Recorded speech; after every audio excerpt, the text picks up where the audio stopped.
All India Radio presents Morning News.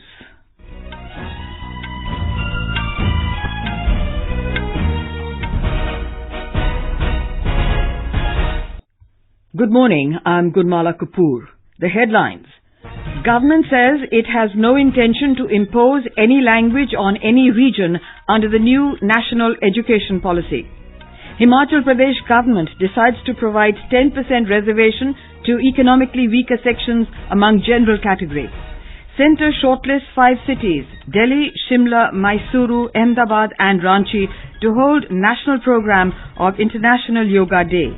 Heatwave conditions intensify in various parts of the country. Mercury crosses 50 degrees mark in Churu, Rajasthan. And in ICC World Cup Cricket, Australia beat Afghanistan by 7 wickets at Bristol in England.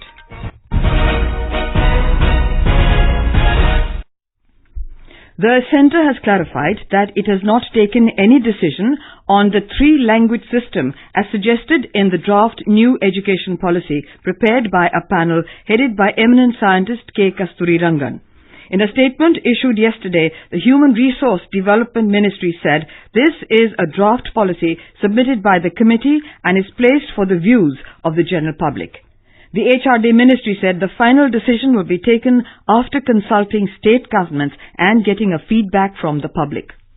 Union HRD Minister Ramesh Pokhriyal Nishank also clarified that it is just a recommendation and not a government policy. He said Prime Minister Narendra Modi has already said that no particular language will be imposed on any region. Mr. Nishank said it is just a draft and the government will be collecting information from various states and then it will have further discussions. किसी भी प्रदेश पर कोई भी भाषा थोपी नहीं जाएगी। इस बात को लेकर के विवाद का कोई विषय नहीं उठता है क्योंकि सरकार की वो नीति नहीं है, वो तो ड्राफ्ट है और लोगों की क्या मंशा है, सभी प्रदेशों के आम जनता की क्या सुझाव आते हैं, उसके बाद जाकर के कोई नीति बनेगी। Information and Broadcasting Minister Prakash Javadekar also said that the Modi government has always promoted all Indian languages and that there is no intention of imposing any language on anybody.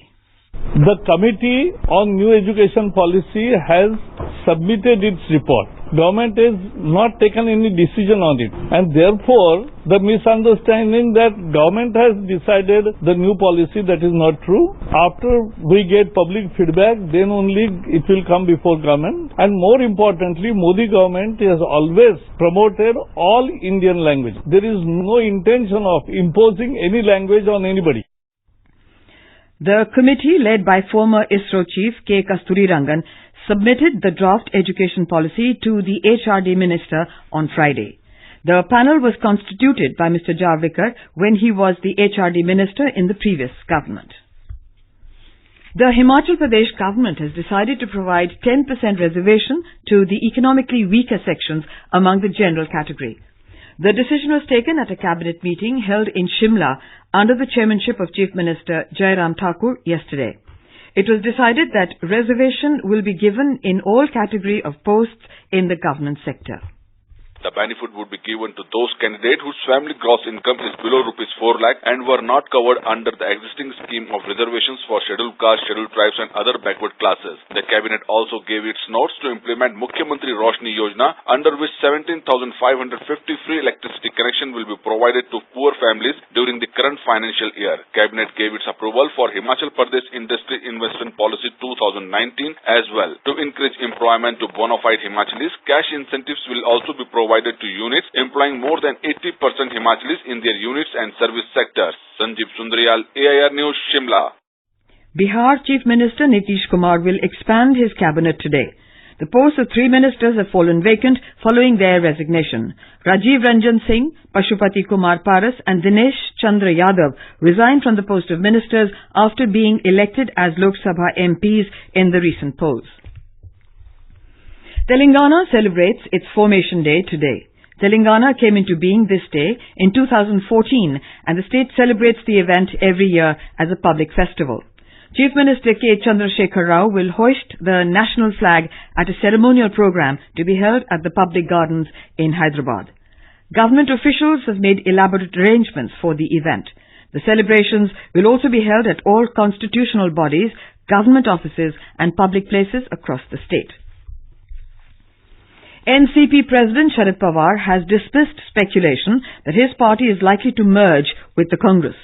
Speaking at a party meeting in Mumbai, Mr. Pawar said the NCP has its own identity and it will maintain it. The meeting was held yesterday to discuss the Lok Sabha results and review preparations for the Maharashtra Assembly polls.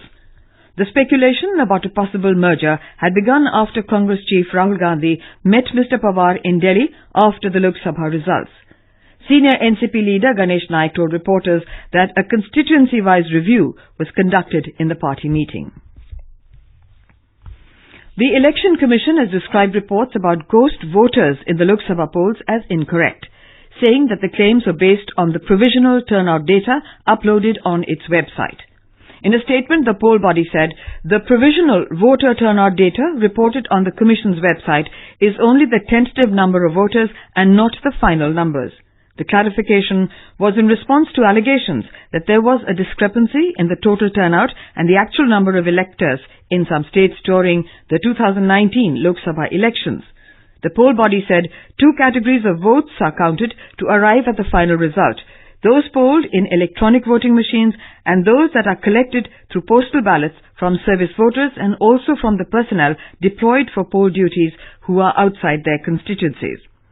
The Commission said in earlier elections it used to take months to collect such authenticated election data from all the returning officers. It said due to the innovative IT initiatives taken by the Commission this time, the reconciliation of voters' data for all parliamentary constituencies have been completed in all states and is expected to reach the Election Commission from returning officers shortly. This is All India Radio giving you the news. For quick news updates, follow us on Twitter at AIR News Alerts. The Centre has shortlisted 5 cities of Delhi, Shimla, Mysore, Ahmedabad and Ranchi to hold the national program of the International Yoga Day this year. It will be the government's first mega public event after Mr. Narendra Modi became Prime Minister for a second consecutive term. Official sources said the names of these cities have been sent to the Prime Minister's office, which will finalize the venue of the main function to be held on the 21st of June. If selected, the national capital will be hosting the event for the second time. In the lead up to the event, a 2-day Yoga Mahotsav is being organized in Delhi by the Morarji Desai National Institute of Yoga, which started yesterday. About 10,000 people, including yoga teachers, professionals and enthusiasts, are attending it. Ayush Minister Sripad Yeso Naik said in New Delhi that the International Yoga Day has turned into a mass movement in most parts of the world. The Ayush Ministry has launched a mobile application to enable people to locate yoga events and centers providing training and instructors.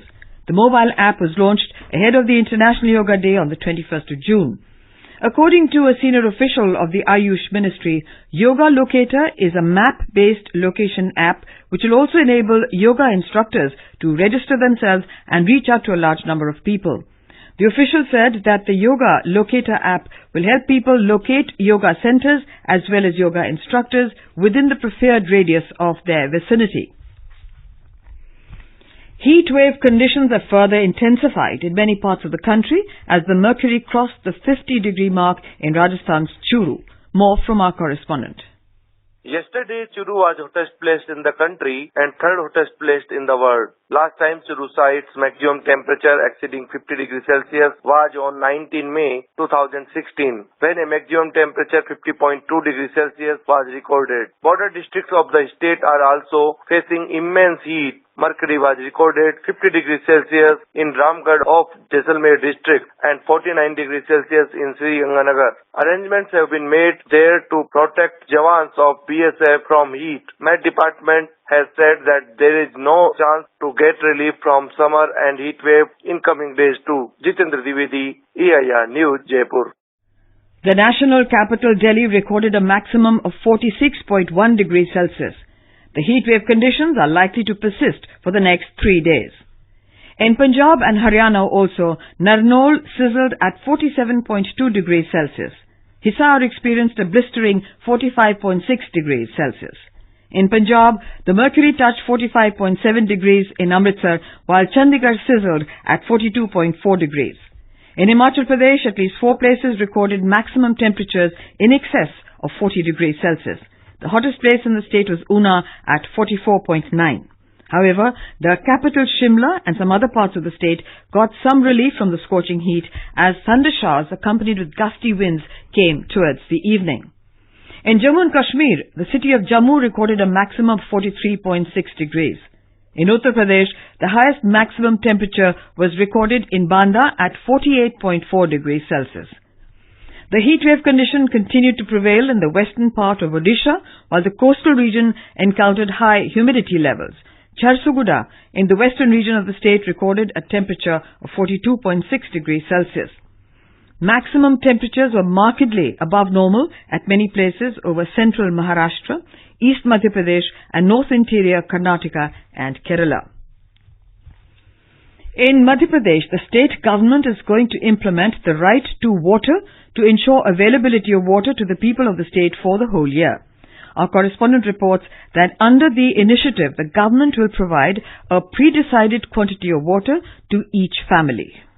The state government intends to supply water to every tap. Keeping this in mind, MP government also bring the Nal Jal scheme and will take financial help from NABARD and Asian Bank for the purpose. State PHE Minister Sukhdev Panse informed to the media persons in Bhopal that availing water to the people is a moral responsibility of the state government. So we are going to implement the right to water in the state with an aim to reduce the people's woes for the same. After this, each person of the every family will get a necessary quantity of water according to the need. Sanjeev Sharma, AIR News, Bhopal.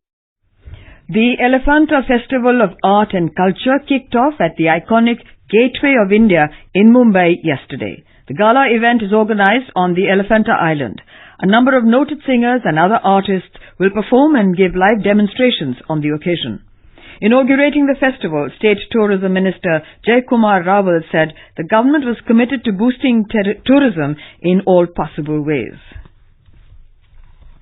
In the ICC World Cup Cricket, Australia beat Afghanistan by 7 wickets at Bristol in England last night. Chasing 208 runs for victory, Australia overhauled the target with a loss of 3 wickets in just 34.5 overs. In the other match, New Zealand defeated Sri Lanka by 10 wickets at Cardiff yesterday. The easy target of 137 runs was achieved by the Kiwis in just 16.1 overs without losing a wicket. India will begin its campaign in the World Cup against South Africa on Wednesday at Southampton. And now for an overview of today's newspapers, it's over to Lalima Aneja Dang. Well, thank you, Gunmala. The lead story in the Hindustan Times informs us that the newly elected NDA government plans to introduce transformational changes in the direct tax regime by pruning a tax rate that is as high as 30%, easing the process for honest taxpayers and widening of the tax base. Direct tax reform to take center stage in Modi's second term is the paper's top headline.